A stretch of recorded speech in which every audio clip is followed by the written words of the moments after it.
Cher manager, bonjour. Je suis Julien Godefroy, consultant et formateur en management. Pour progresser facilement dans votre management, je vous invite tout de suite à télécharger gratuitement mon e-book de plus de 40 conseils pour engager vos équipes. Vous trouverez le lien dans la description. Pensez aussi à vous abonner à ma chaîne YouTube pour consulter mes dernières vidéos.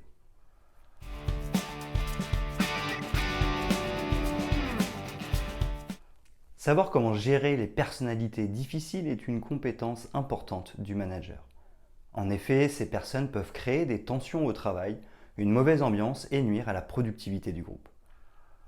Les personnes difficiles au travail n'ont pas forcément la volonté de perturber le bon déroulement des tâches, mais dans tous les cas, leur attitude doit cesser pour améliorer les relations humaines et retrouver de la sérénité et un cadre de travail bienveillant.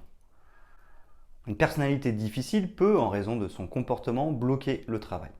Nous nous retrouvons dans une situation où il est difficile d'avancer. Il faut donc prendre le taureau par les cornes pour pouvoir gérer une telle situation. Le problème, ce n'est pas d'avoir des personnalités et des situations difficiles à gérer dans son équipe. Nous en aurons toujours dans notre lieu de travail. Nous-mêmes, certaines fois, pouvons être la personnalité difficile du groupe, même si nous sommes le manager.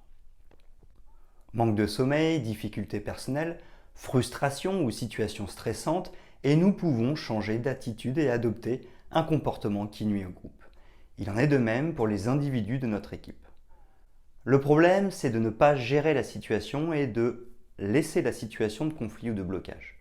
Nous pouvons travailler sur d'autres dossiers ou essayer de contourner le blocage, mais savoir comment gérer les personnalités difficiles, c'est comprendre que cela se reproduira. Il faut agir et gérer les différentes situations pour que le problème ne se reproduise plus. Ainsi, cela peut être ponctuel ou non, durer dans le temps ou non et être plus ou moins intense, mais ces comportements difficiles surviennent. La réalité est qu'à défaut de pouvoir les éviter, il nous faut apprendre à savoir comment gérer les personnalités difficiles au travail dans le but de maintenir un cadre et une organisation de travail propice à un travail efficace et créateur de valeur.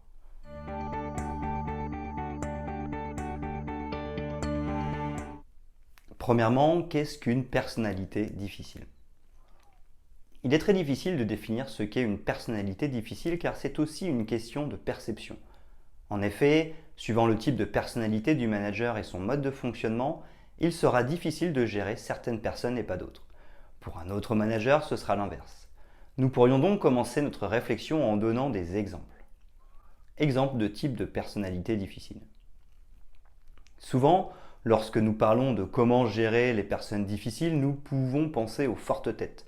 Ce sont des personnes difficiles à mener qui n'hésitent pas à exprimer clairement qu'elles ne sont pas d'accord et à être dans le rapport de force immédiatement. Elles n'écoutent pas ce que nous leur disons et n'en font qu'à leur tête. Nous pouvons aussi avoir les personnes colériques ou trop critiques.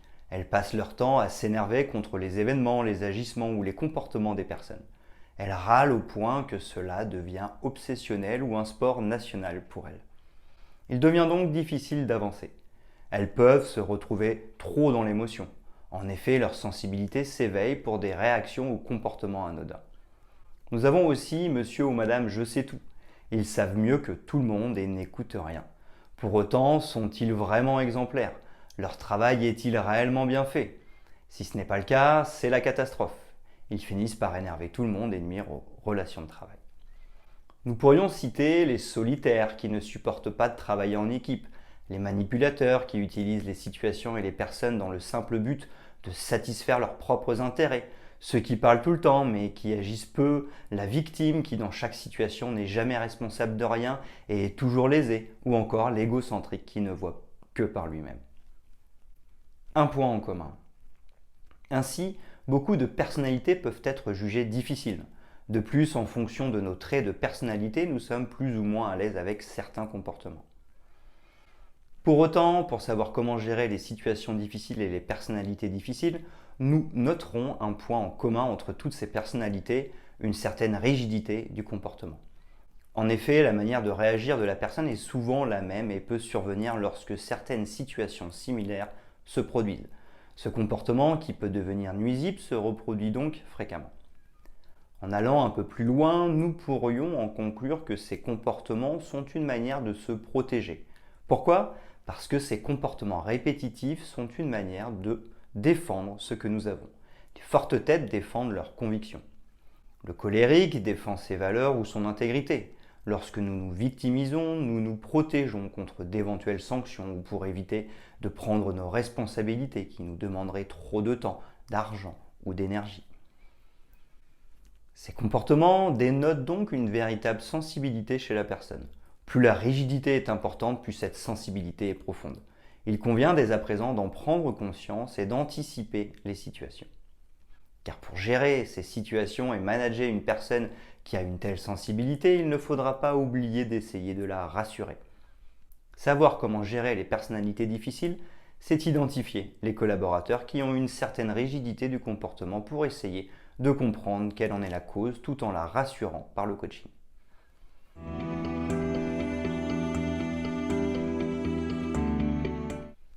Deuxièmement, mettre en dynamique pour savoir comment gérer les personnalités difficiles au travail.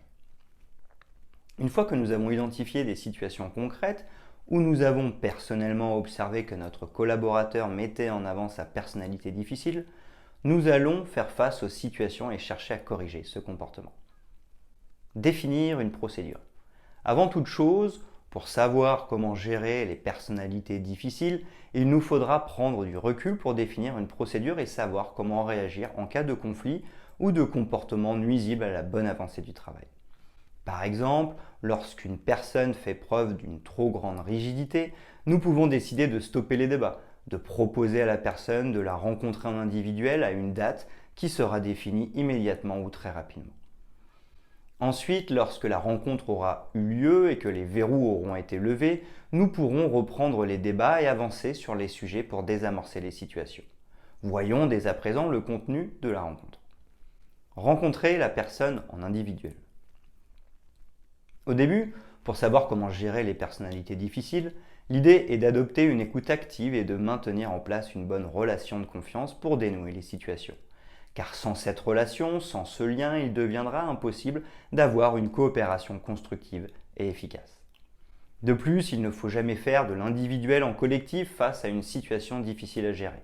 Cela mettrait la personne en position d'infériorité et risquerait d'exacerber son comportement déviant. Nous devons continuer à être dans le respect pour maîtriser les situations. Car si nous ne respectons pas la personne, elle ne nous respectera pas en retour. Enfin, le protocole de communication non violente, CNV, doit nous aider à faire face à l'agressivité et à nous exprimer au mieux. Pour rappel, s'exprimer correctement et efficacement nécessite d'évoquer la situation qui pose problème, d'exprimer notre ressenti, faire part de notre besoin, faire une demande. Lors de cet entretien, nous allons donc évoquer la situation qui pose problème, notre ressenti, notre besoin et faire une demande à notre collaborateur. Ensuite, nous allons écouter sa réponse. Il doit donc nous dire s'il est d'accord avec la situation et il nous exprimera son ressenti. Il devra nous dire s'il est d'accord avec notre demande. Savoir comment gérer les personnalités difficiles, c'est exprimer ce que nous attendons de nos collaborateurs et se mettre d'accord avec eux pour apaiser la situation. Définir correctement un objectif et un plan d'action. Nous pourrons commencer cette étape lorsque notre interlocuteur nous aura exprimé son accord pour répondre favorablement à notre demande. Une fois que cela aura été fait, il devra se fixer un objectif. Cet objectif découlera naturellement de notre demande et répondra aux critères SMART suivants. S, spécifique et donc adapté à la situation. M, mesurable par un indicateur. A, ambitieux pour qu'il y ait une avancée. R, réaliste pour que l'objectif soit atteignable. T, délimité dans le temps. Par exemple, si nous demandons à un collaborateur de ne plus se mettre en colère constamment, il pourrait se définir l'objectif suivant. À partir d'aujourd'hui, T, je décide de m'exprimer calmement auprès de mes collègues en utilisant dès que possible le protocole de communication non violente, S plus A plus R, lors de toutes les rencontres. M, on mesurera que 100% des rencontres se passent sans tension. Concernant la question des tensions et le plan d'action, pour atteindre son objectif, nous pourrions définir par exemple. En tant que manager, nous l'accompagnerons par exemple grâce à une formation sur le protocole de CNV et notre soutien, ce qui favorisera notre capacité à savoir comment gérer les personnalités difficiles et sortir d'une situation conflictuelle. En tant que manager, nous animerons les réunions en commençant par rappeler les règles notamment de bienveillance, de calme et d'écoute pour anticiper les conflits. Le collaborateur s'engage à préparer les rencontres collectives en notant ses arguments et en anticipant les potentiels arguments contradictoires, tout en s'entraînant à utiliser le protocole de communication non violente. Réfléchir à une sanction pour savoir comment gérer les personnalités difficiles. Pour savoir comment gérer les personnalités difficiles, nous devons aussi nous poser la question de la sanction du collaborateur en fonction des situations à gérer. Je me suis appuyé sur le site du ministère du Travail. Lorsqu'une personne devient difficile à gérer, nous commencerons notre réflexion en nous demandant: y a-t-il un motif de sanction ? Les motifs de sanction sont le non-respect des règles de discipline fixées par le règlement intérieur ou par note de service, le refus de se conformer à un ordre de l'employeur, le non-respect de l'obligation de discrétion et de loyauté, les critiques, les injures, les menaces, les violences, les erreurs ou les négligences commises dans le travail. Ensuite, s'il y a un motif de sanction, nous nous demanderons la force de cette sanction. Pour cela, nous devrons réfléchir à la gravité du geste. Y a-t-il eu un danger pour la sécurité? Des personnes ont-elles été prises à partie? L'organisation du travail a-t-elle été perturbée? La fréquence de l'acte? Ce comportement survient-il rarement, souvent, constamment? Enfin, si nous décidons de sanctionner, nous devrons choisir une sanction parmi celles qui existent.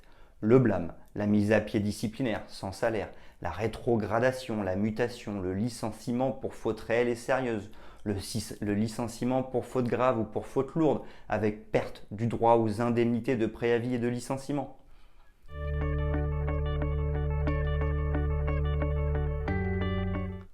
Troisièmement, en complément pour savoir comment gérer les personnalités difficiles au travail. Ainsi, nous venons de voir qu'il existe de nombreux types de personnalités difficiles au travail. En fonction de notre sensibilité, certaines personnes peuvent être difficiles à gérer pour nous, d'autres moins. De plus, n'oublions pas que nous pouvons aussi être cette personnalité difficile en fonction de ce que nous sommes en train de vivre, de notre niveau de fatigue, de stress ou encore des problèmes que nous rencontrons.